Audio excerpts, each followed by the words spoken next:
What's happening, wrestling fans? Bandit is back with you again. Yes, pay-per-view predictions have officially returned to the channel, and I am so excited to be doing predictions once again.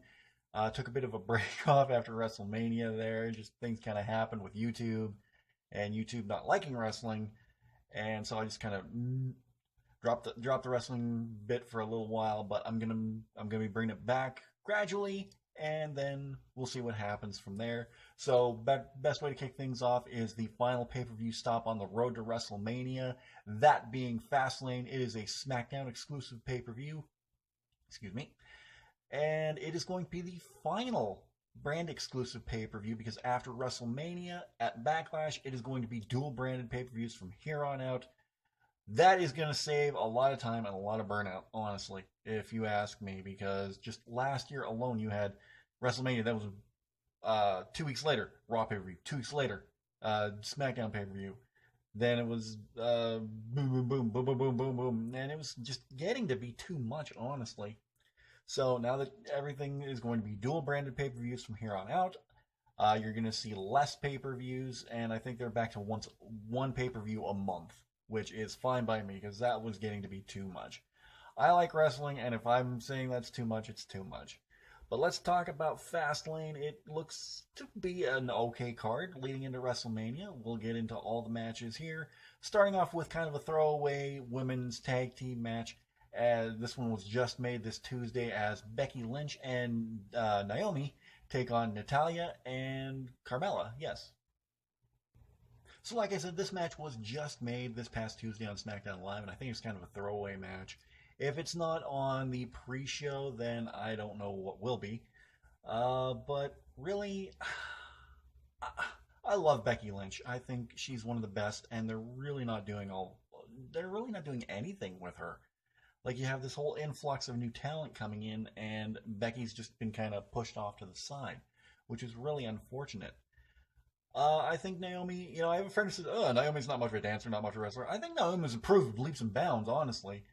And I think she's not getting enough respect as she deserves. Natalya, Natalya, I've always felt, has been, a good wrestler. She learned from the best. She learned from her grandfather, Stu Hart. But it's that Hart family curse where you're a great wrestler, but you don't have much of a personality. Like, I'm sorry, I'm a huge fan of Bret Hart. And even by his own admissions, he could not cut the world's best promo, and he didn't have a lot of charisma. He wasn't a Shawn Michaels who could just go out there and ooze charisma every time. Bret did all his talking in the ring. And that's kind of like Natalya. And then you have Carmella, who, I forgot she was the Money in the Bank winner, honestly and truthfully. Like, she had one point there where she almost cashed it in, but then she drop kicked the referee in the butt, and yeah. I don't think Carmella's going to cash in at Fastlane. She might cash in at WrestleMania. It will make more history to do it there. But, honestly, this match is a coin flip. I don't want to say I don't care either way, because I do like Becky and I do like Naomi. This is a coin flip. Let's go with the heels on this one. I'll take Natalya and Carmella to win. Next up on the card, will it be Rusev Day or will it be Nakamura Day? At Fastlane, we will find out once and for all, as Shinsuke Nakamura, the winner of the 2018 Royal Rumble, takes on Rusev. It's Rusev Day! I think the Happy Rusev Day gimmick has just been amazing and excellent. It has gotten Rusev over, which has kind of gotten him in trouble with Vince McMahon. But I think this is fantastic. Every day is Rusev Day. Ah! Rusev Day t-shirts. They now have Rusev Day calendars. Like, that is bloody brilliant. And unfortunately, I think he's going to get completely creamed by Shinsuke Nakamura here, because they got to keep Shinsuke looking strong going into the main event of WrestleMania. There's no coin flip here. Nothing much more to get into. Shinsuke Nakamura is going over big time. Next up on the card, the SmackDown Live Women's Championship is on the line as champion Charlotte Flair defends against Ruby Riott. So to say I've been impressed with the Riot Squad is kind of not true. I really haven't been, considering Paige, Sonya Deville, and Mandy Rose are doing the same thing over on Raw that Ruby Riott, Liv Morgan, and Sarah Logan are doing on SmackDown. So this should have been done better, like staggered it out, had Absolution come in first, then the Riot Squad a little later on, or maybe make it where Paige was controlling it all from both sides. But nope, they didn't do that, and now both teams look kind of weak.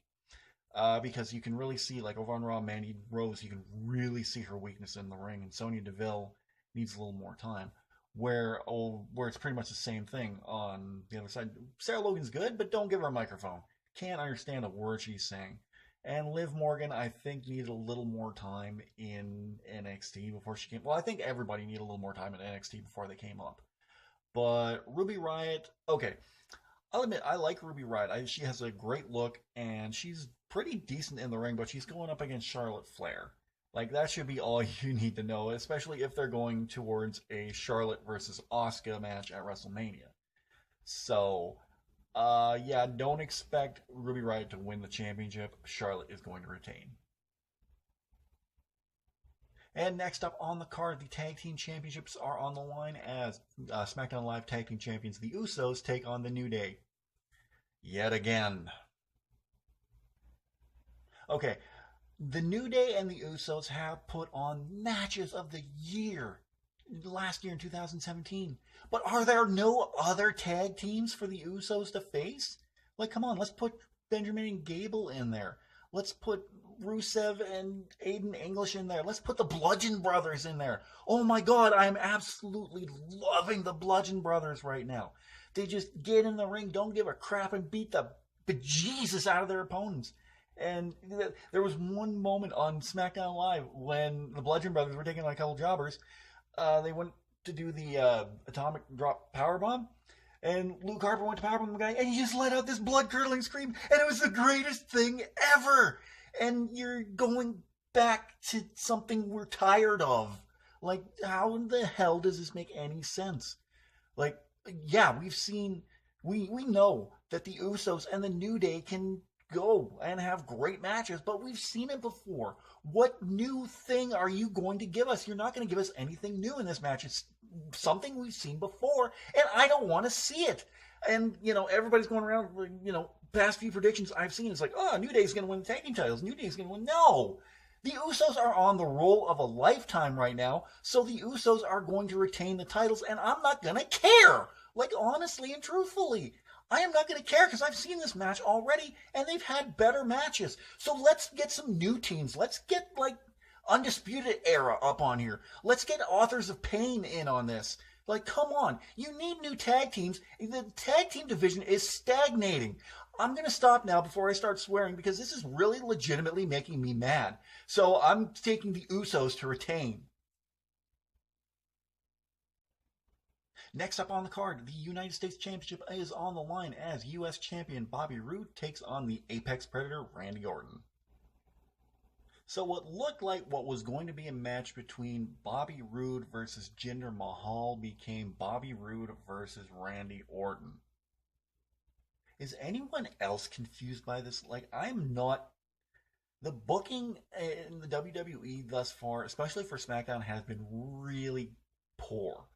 Like, you think they're going to go one way and they do something totally different because somebody's ego needs stroking. That's what I think it is here, because Randy Orton has never held the United States Championship. I don't think he's going to win the title here. I think there is going to be some sort of chicanery with Jinder Mahal not being in the match. He's going to come down, stick his nose where it doesn't belong, which will kind of just morph into a triple threat match come WrestleMania. I think they should have done this match now as a triple threat match. But either way, if it's, even if it's a triple threat match or a one-on-one match, I don't think Randy Orton is winning the title. I don't want Randy Orton to win the title. I want Randy Orton to go away, honestly. I'm sick of Randy Orton. This is Bobby Roode's time now, and I think Bobby Roode somehow will be retaining the title. I don't know if it's going to end in a schmoz with a double disqualification because of Jinder Mahal or what, or if Jinder Mahal takes out Randy Orton and and he wins on a count out, but he's going to be retaining the title somehow.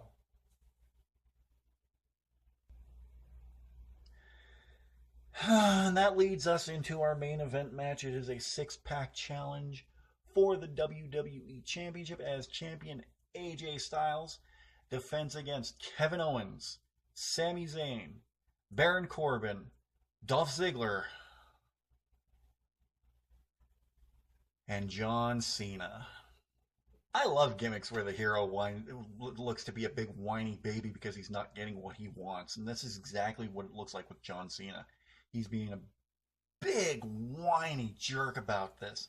Oh, I'm not getting my WrestleMania match, so I'm going off of Raw. I'm going to SmackDown. Why don't you go back to Hollywood, you hypocritical egomaniac? You say all this stuff about The Rock going to Hollywood, and you're doing the exact same thing. Get out of here. We don't want you here anymore, you idiot. This match would have been so much better if they would have kept it a triple threat match between AJ Styles and Kevin Owens and Sami Zayn, but then they had to throw anything against the wall to make it stick. Like, I am not looking forward to this match at all, and I love AJ Styles. He can make a gold watch out of a pile of turd, but I don't think there's going to be enough in this to save this match. Yeah, Cena and Styles have had great matches in the past. I'll admit that, but Cena doesn't belong here, honestly and truthfully. Like, this is just one big ego thing for John Cena. He's chasing that 17th world title victory, and if he wins at Fastlane, there is going to be a riot of monumental proportions, and people will be trying to storm the ring. So if Cena wins, I'm done. Like, honestly and truthfully, I'm just done. I don't want Cena to win another title. I want Cena to go off to Hollywood now. Your heart is in Hollywood now, dude. Get out of here. It's like I said before. You bashed The Rock for not being here, and now you're doing the exact same thing, and you expect a WrestleMania match? It's like, everyone else has to fight and claw to get a shot. John Cena can just walk in. I'm the number one contender now.